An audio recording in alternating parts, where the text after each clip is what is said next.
আজ বৈকুণ্ঠে মা লক্ষ্মী তিনখানা মালা গেঁথেছে। কয়খানা মালা?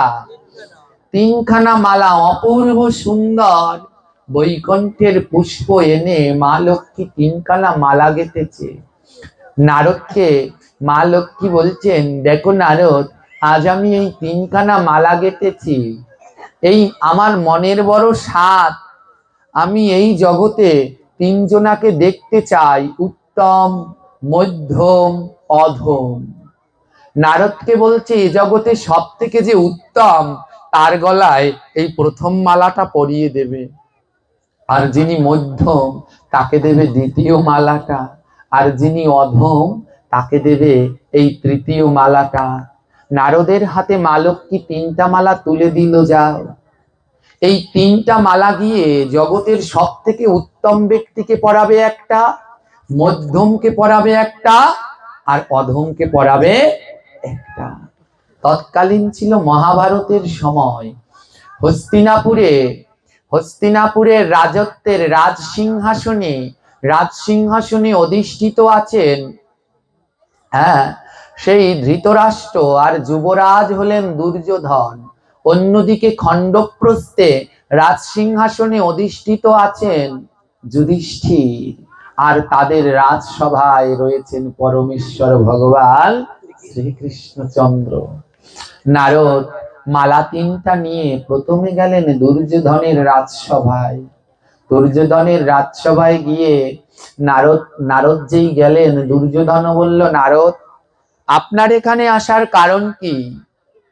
নারদ বললেন, জানো, মা লক্ষ্মী তিনখানা মালা গেঁথেছে, একটা উত্তমের জন্য, একটা মধ্যমের জন্য, আরেকটা অধমের জন্য। তোমার এই রাজসভার থেকে বড় রাজসভা তো পৃথিবীতে আর নেই, তাই তোমার এই রাজসভায় কি উত্তম, মধ্যম, অধম আছে? দুর্যোধন বলে, এ তো সহজ কথা। বলে, কেমনে? বলে, শোনো, এই রাজ্যে, এই জগতে সব থেকে উত্তম ব্যক্তি হলো আমি নিজে। দুর্যোধন বলছে, আমি নিজে, আমার থেকে উত্তম নেই। কেন? আমি যুবরাজ, আমার বাপ আর কদিন বাঁচবে, ও মরলে পরে আমি হব রাজা। ওমা, এটার থেকে অধম আর কেউ আছে? যে বাবার মরার চিন্তা করে, তার থেকে অধম আর কেউ? অনেকে আমার কাছে, আমি না এই যাগযজ্ঞ এইগুলো করি না, যেটা করলাম এই যজ্ঞ এগুলো আমি করি না, এগুলোতে ভজন আরো নষ্ট হয়ে যায়, আমি এই পাঠ কীর্তনের মধ্যেই থাকতে চাই। অনেকে আমায় ফোন করে, বাবাজি একটু সাত্বিক শ্রাদ্ধ করবেন, কিন্তু আমি ঠিক করে দেই, হ্যাঁ, বিবাহ বললে আমি ঠিক করে দেই। অনেকে ফোন করে বলে, আমার বাবা অনেক দিন ধরে বিছনায় ভুগছে, হ্যাঁ, তার নামে একটু প্রাচিত্য করাতে চাই, করবেন? আমি তার মুখও দেখতে চাই না। যে এমনটা বলে, তার আমি মুখও দেখতে চাই না। কেন জানেন? বাবা মা বিছানায় পড়ে যদি অসুস্থ থাকে, সন্তানের বড় সৌভাগ্য, যতদিন থাকবে বাবা মার সেবা যত্ন করতে পারবে। আর যারা বাবা মাকে জ্বালা মনে করে, যারা বাবা মাকে মনে করে জ্বালার বস্তু, ওদের মুখও আমি দেখতে চাই না। কারণ তোমাদেরও তো, তোমরাও তো একদিন বিছনায় পড়েছিলে, ওমা, ছিলাম না আমরা? ছোট্টবেলায় সেই বিছানায় পড়েছিলাম না? নড়তে চড়তে পারতাম, এক জায়গা দিয়ে আরেক জায়গায় যেতে পারতাম, পায়খানা প্রস্রাব বিছনায় করিনি, মা বাবা পরিষ্কার করেনি। তাই যাদের মা বাবা বিছানায় পড়েছে তারা কোনোদিন খারাপ ভাববেন না, বরং ভাববেন আমাদের মাতা পিতার সেবা করার সুযোগ হয়েছে। যারা বলে ও কবে মরবে, ওদের মুখও দেখতে চাই না। জানেন, আমি মাঝে মাঝে পাঠে বলি, একবার আমরা কেমন সংসার করি। একবার বাগেরহাটে আমি পাঠ করতে গিয়েছিলাম, এক বিশাল ধনী বাড়ি আমায় থাকতে দিয়েছে, অনেক ধনী বাড়ি, কোটি কোটি টাকার মালিক, সেই ধনী বাড়ি আমায় থাকতে দিয়েছে। হ্যাঁ, তো ওই বাড়িতে একটা বৃদ্ধ মা ছিল, বিছনায় পড়া। হ্যাঁ, তার যে কি দুরবস্থা জানেন না। তো এই পাঠক আসলে পরে, যখন ওই বিভিন্ন আশেপাশের মানুষ দেখতে আসে না, ওই শহরের মধ্যে তো আশেপাশের মহিলারা দেখতে এসেছে, তো ওই ঘরের যিনি গিন্নি, মহিলাদের স্বভাব আছে না, ঘরে ঢুকে ঢুকে চুকে চালমারি তোগাই তোগাই দেখে কি কি আছে। ওই পাশের মহিলারা এসে ঘরটর দেখছে, দেখে ওই ঘরের গিন্নিকে বলছে, দেখো, তোমাদের ঘরে তো সব আছে, চুকে চালমারি, হ্যাঁ, কিচেন টেবিল সব আছে, একটা ছোপা ছেট নাই। একটা ছোপা সেট কেন না কেন দিদি, ওই গিন্নি কিছু বলছে না, মাথা নুইয়ে রয়েছে।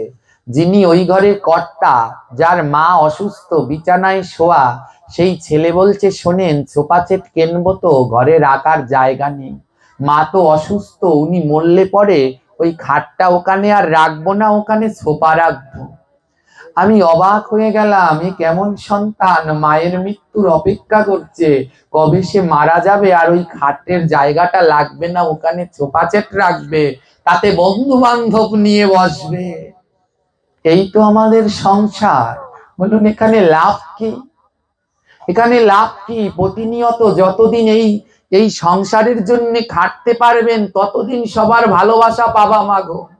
যেই দিন আর খাটতে পারবে না, রতে আর কুলাবে না, সেদিন আর ভালোবাসা পাওয়া।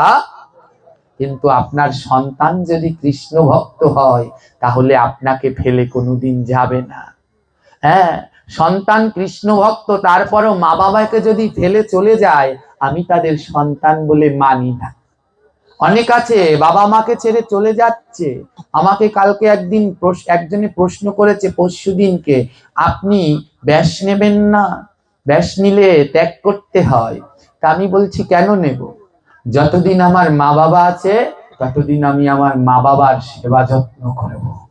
যেই দিন আমার মা বাবা থাকবে না, সেই দিন আমি ভগবানের পথে বেরোবো। ওই মন্দিরে মন্দিরে থাকলেই শুধু ভগবানের সেবা করা যায় এটা কোনোদিন ভাববেন না। সংসারে থেকেও ভগবানের সেবা করা যায়। হ্যাঁ, তার প্রমাণ নিত্যানন্দ, তার প্রমাণ অদ্বৈত। হ্যাঁ, তারা সংসারে থেকে দেখিয়েছেন এমন ভাবে তোমরা ভগবানের ভজন করো। সংসার ছাড়লেই নয়, তাই বাবা মাকে ছেড়ে যাবেন না। যারা ভক্তি পথে আসছেন তাদেরও বলি, বাবা মার সেবা করে যাবেন। যদি এই জন্মে, বলে এই জন্মে তাহলে যদি আমার সংসার ত্যাগ না হয়, বলে সামনের জন্মে পাবেন, সামনের জন্মে পাবেন, তবু বাবা মার সেবা যেন ছেড়ে যাবেন না। আজ ওই লোকটা বললেন মা মরলে পরেই ছোপা আনবো, তার মানে উনি মনে মনে ভেবে রেখেছেন মা কবে মরে আর ওই জায়গাটা খালি হয়। কি লাভ বলুন তো এই করে? এ সংসার করে কি লাভ? তাই সবাইকে বলি বৃথা সময় নষ্ট করবেন না। সময় থাকতে মালা জপ করুন, জপের মালা ধরুন, জপ করুন। অনেক তো খাটলেন এদের জন্য, কি পেলেন? কথা শুনতে শুনতে বউয়ের কথা, ছেলের কথা, নাতি পুতনি, হৃদয়টা ঝাঁঝরা হয়ে গেছে, ঝাঁঝরা হয়ে গেছে। আর এ জগতে যাদের প্রকৃত কৃষ্ণ ভক্ত সন্তান আছে, মনে রাখবেন তারা সব ছাড়বে, কিন্তু বাবা মাকে তারা কোনোদিন ছাড়বে না। আর যদি দেখেন যে কে বলছে আমাদের ওই পাশের বাড়িতে এক সাধু আছে, বাবা মাকে ছেড়ে চলে গেছে মন্দিরে, সে তো নিরামিষ খায়, মালা জপ করে, আমি বলবো ও কোনোদিন সাধুই না, ও কোনোদিন সাধুই না যে বাবা মাকে ছেড়ে চলে যায়, বাবা মাকে দুঃখে রেখে যায়। আজ দুর্যোধন কি বললেন জানেন? বলে উত্তমের মালাটা আমার গলায় পরাও। বলে কেন? আমার বাপ তো কদিন পরে মরবে আর তারপরে আমি হব। এ কথা যারা ভাবছে, আছে না অনেক সন্তান আছে এমন, বাবার মরার অপেক্ষা করছে, তাহলে জায়গা সব আমার। হ্যাঁ, এরা সন্তান না, সতে শয়তান, সতে সন্তান। যারা বাবা মার মরার অপেক্ষা করে ওগুলা সব শয়তান। হ্যাঁ, শয়তান ছাড়া ওরা আর কিছু নয়। নারদ বললেন বেশ, আপনি তো উত্তম, মধ্যম কে? হ্যাঁ, কি করলেন? দুর্যোধন দুঃশাসনকে ডাকলেন, দুঃশাসন, নারদ তো 3টা মালা আছে, মধ্যমের মালাটা তুমি পরো। দুঃশাসন আর দুর্যোধনের মধ্যে লেগে গেল ঝগড়া। কি দাদা, তোমার থেকে শক্তি আমার গায়ে বেশি, জানেন কিনা? দুর্যোধনের থেকে দুঃশাসনের গায়ে শক্তি বেশি ছিল। দুঃশাসন বলে তুমি কি করে উত্তম হও, তোমার থেকে শক্তি বেশি আমার গায়ে, দেখতে শুনতেও আমি ভালো, উত্তমের মালা আমার, মধ্যমের মালা। ভাইয়ে ভাইয়ে লেগে গেল দ্বন্দ্ব।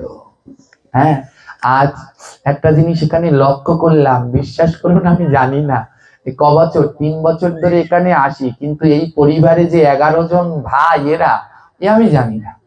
আজকে দেখলাম তো একটা জিনিস খুব ভালো লাগলো, তারা 11 জন ভাই বসে একসাথে যজ্ঞে আহুতি দিল। এই 11 ভাইয়ের কাছে এক অনুরোধ রইল, আপনারা সবাই সদা সর্বদা মিলেমিশে একসাথে থাকবেন, একসাথে থাকবেন, সুখে থাকেন দুঃখে থাকেন, যে যেখানে থাকেন প্রতি বছর এই অনুষ্ঠানটাকে গ্রামবাসীদের নিয়ে চালাবেন। 11 ভাই এই যে 4 দিনের জন্য ভাই বোনেরা সব মিলে একত্রিত হয়েছেন, এর থেকে বড় আনন্দের আর কিছু হয় না, হয় না।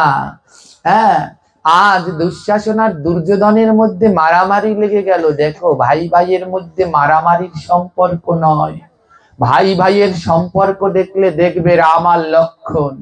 বলুন, রাম আর লক্ষণ কি এক মায়ের পেটে হয়েছে? হ্যাঁ, হ্যাঁ, এই যে আমরা দুই ভাই, এখানে আপনারা চেনেন, এই যে আমি আর এই নিতাই গৌর দাস, মানে আপনাদের ওর এখানে মামা বাড়ি দুর্জয়। হ্যাঁ, আমাদের কেউ অন্য অন্য জায়গায় গেলে কেউ বলতে পারে না যে আমরা আলাদা, কেউ বলতে পারে না, সবাই বলে এরা একই মায়ের গর্ভে। আমাদের পিতা তো একই, শ্রী গুরুদেব, আমরা গুরু ভাই। আমরা কোনো সময় কোনো জায়গায় গিয়ে বলি না, আমাদের যেই জিজ্ঞেস করে বলি আমরা দুই ভাই।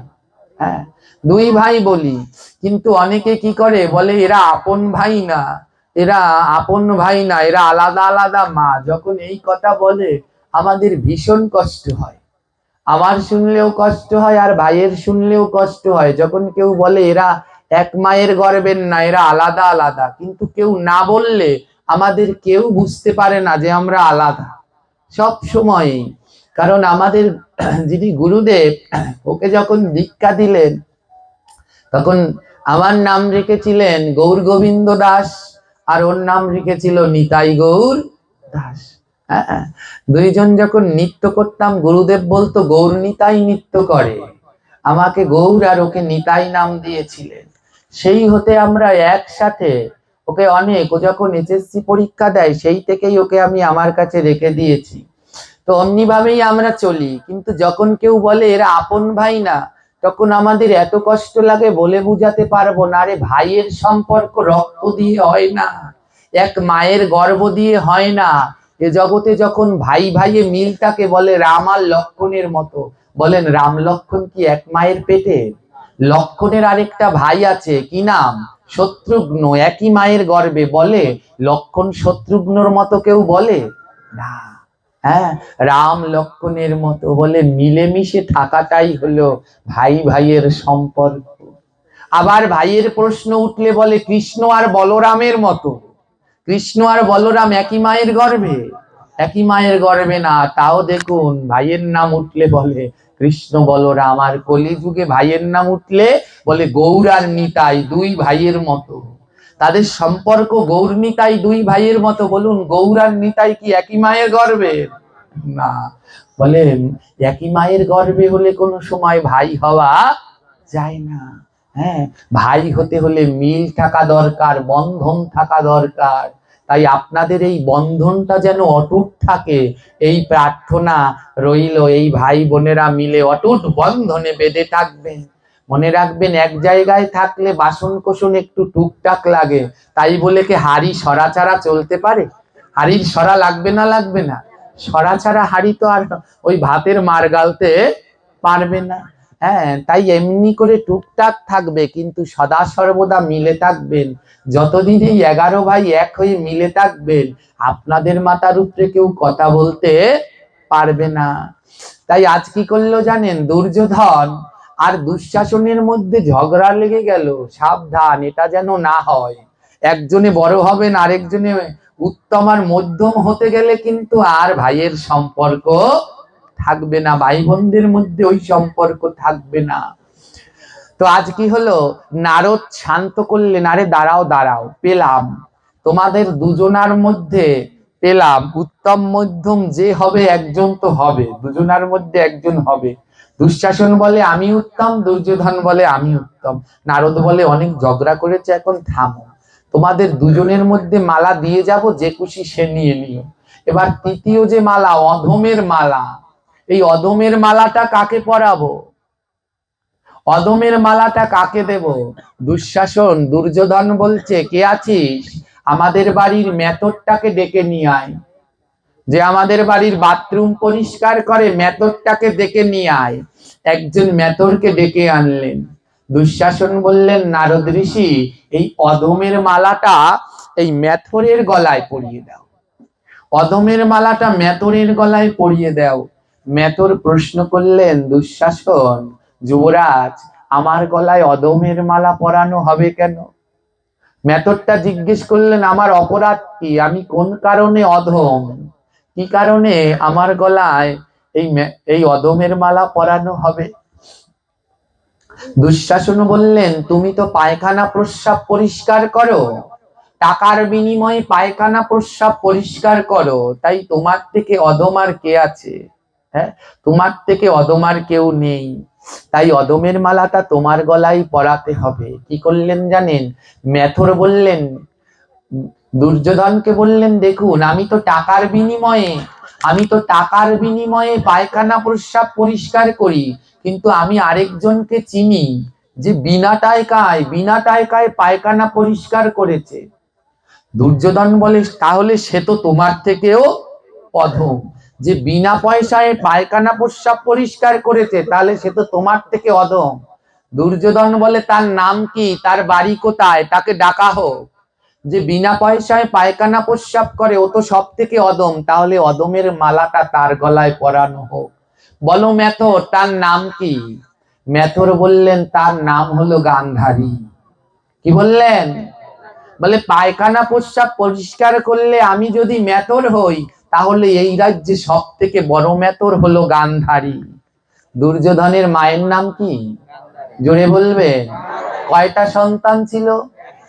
এই 100 সন্তানের পায়খানা প্রস্রাব কে পরিষ্কার করেছে?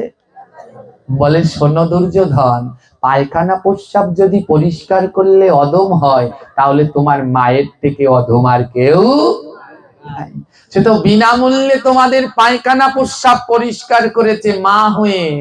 আরে আমি তো সেই অধম নয়। হ্যাঁ, আমি তো অর্থের বিনিময়ে, সে তো বিনামূল্যে তোমাদের পায়খানা পরিষ্কার করছে। বলে, তাহলে সব থেকে বড় অধম হলো তোমার মা। তোমার মা, মনে রাখবে, এ জগতে মায়ের মতো সত্যি এমন কেউ হবে না। করবে আর কেউ এমন? হ্যাঁ, আমরা সেই ছোটবেলায় দেখুন, আজ বৃদ্ধ হয়ে গেলে বাবা মা ঘরের ভিতরে পায়খানা প্রস্রাব করে দিয়েছে, বউ ছেলে মেয়ে কি চিৎকার, কি জ্বালা যন্ত্রণা। একবারও মনে পড়ে, সন্তান, তোমাদের মা কোলে নিয়ে খেতে বসেছে, কোলে করে মা খেতে বসেছে কোলে, এক হাতে বাহাত দিয়ে ছেলে কোলে, আর ডানাত দিয়ে মা খাচ্ছে। যখন ওই খাচ্ছে, ওই কোলের মধ্যে আমরা পায়খানা করিনি? জোরে বলবেন, করিনি?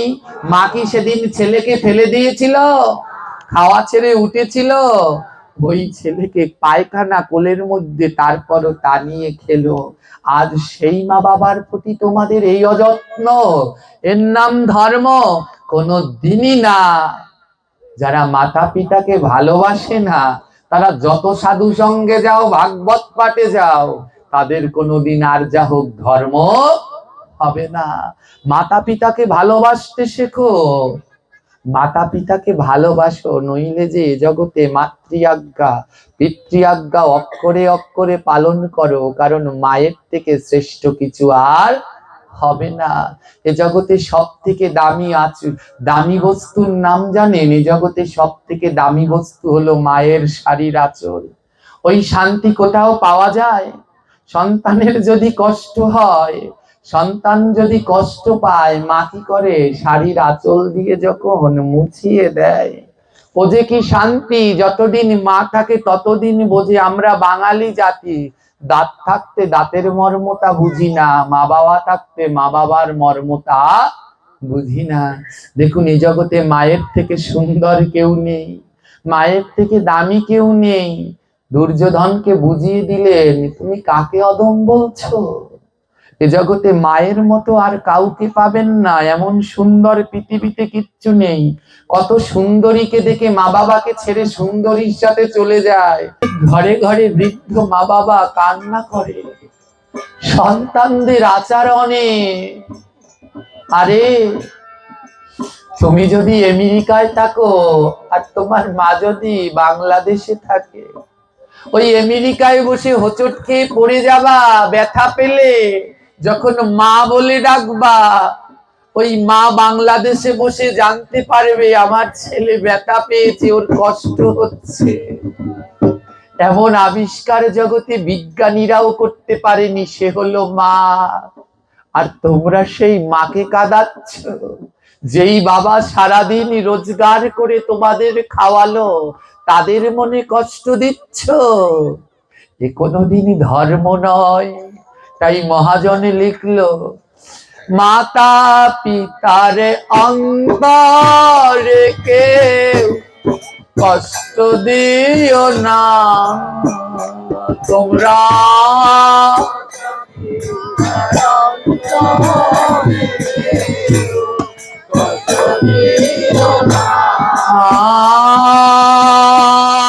মাতা পিতার অন্তরে কেউ কষ্ট দিও না।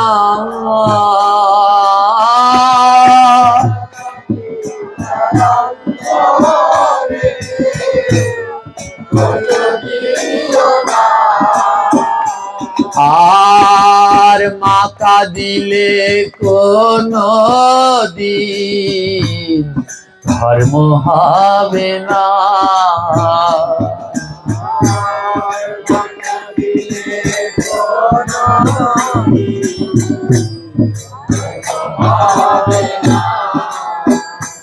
আমার বাবা কাঁদিলে কোনো দিন ধর্ম হবে না।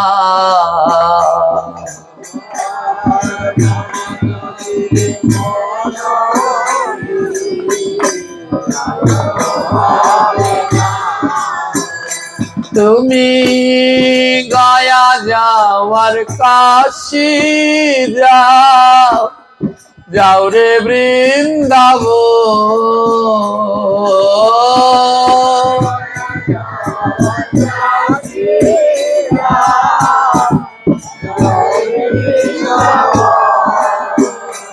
তুমি গয়া যাওয়ার কাশি যাও, যাও রে বৃন্দাবন।